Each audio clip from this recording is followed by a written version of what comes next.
Let's take some creative shots with a 360 camera, focusing on camera movements inside a car, or even running through the windows of the car.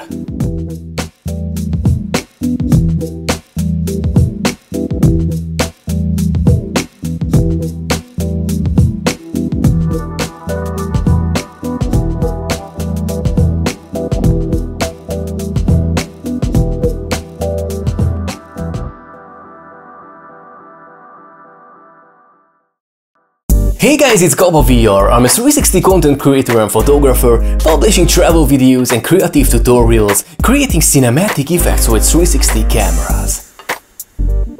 If you're interested about further camera movements and cloning techniques, after watching this video, check out my further tutorials on this playlist in the right top corner.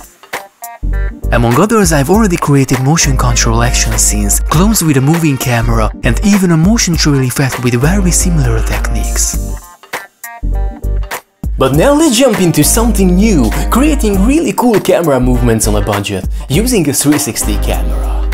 You know there are some really crazy ninja cameramen like this, but what if we want to create something similar without stunt skills? Well, we can use 360 cameras to record the action and reframe everything later.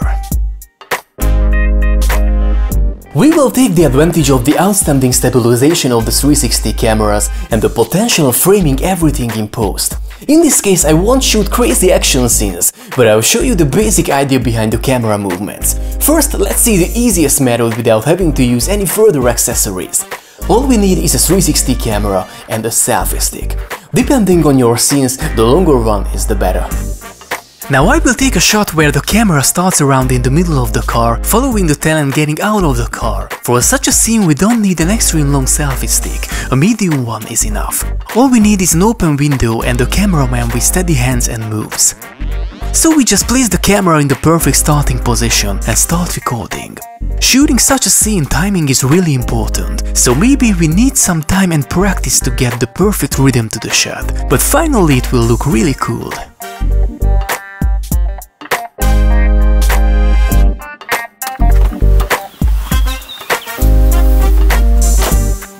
But what if we want to have more control over the camera movements? Or we want to move the camera on a longer path, maybe through the farthest windows of the car? For such cases, let's build a homemade cable cam. The first method came to my mind was putting a pole on the top of the car, fastening it to the roof racks of the car. Then I would use two large screws to reach the idle height to stretch the string for the camera. So I could move it across the whole car, or even further depending on the length and the position of the pole on the roof.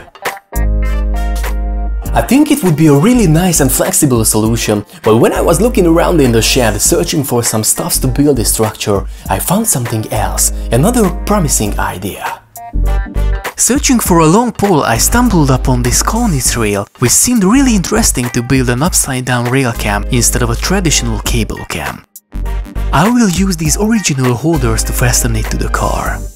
And I make something to hold the camera upside down and let it slide in both directions. I put two camera screws together like this. The small one goes inside the rail, and using this small gap, it will be able to move freely. But now let's get it started and go on step by step. First I put the rail inside the car and start fastening the small holders to the roof racks. I use a thin but strong string. I fasten it to the roof racks and to the handrails inside the car, so it will be a very strong structure with 4 connecting points inside and outside the car. Working with the handrails is a little bit tricky, but finally everything seems to be perfect. Now I open the end of the rail and put the screws to their place. I put a very light but strong string on the screw. I will use it to move the camera manually. And after testing it this way, it's time to mount the camera too.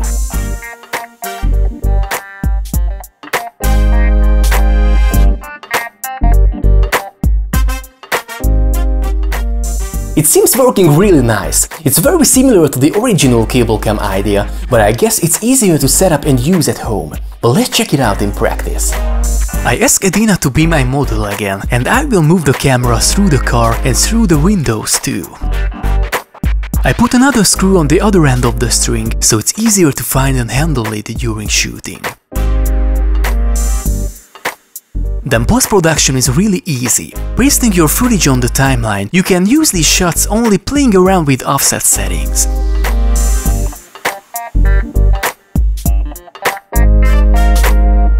Or you can add further camera movements using a reframe plugin.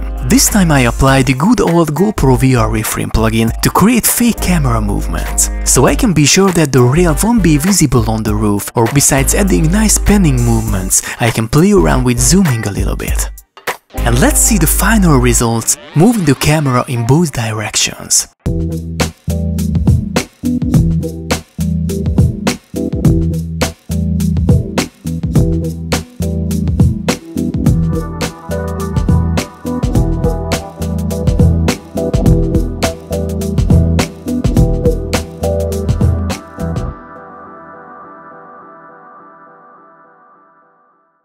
I hope I could give you some ideas to take such cinematic car shots easily with a 360 camera. As you could see, it's such an easy thing to shoot with a selfie stick or with one of these cable cam or rail cam techniques. So if you like these ideas and you like this short video, please thumbs up, and for further 360 contents and tutorials, please subscribe to my YouTube channel, and see you next time!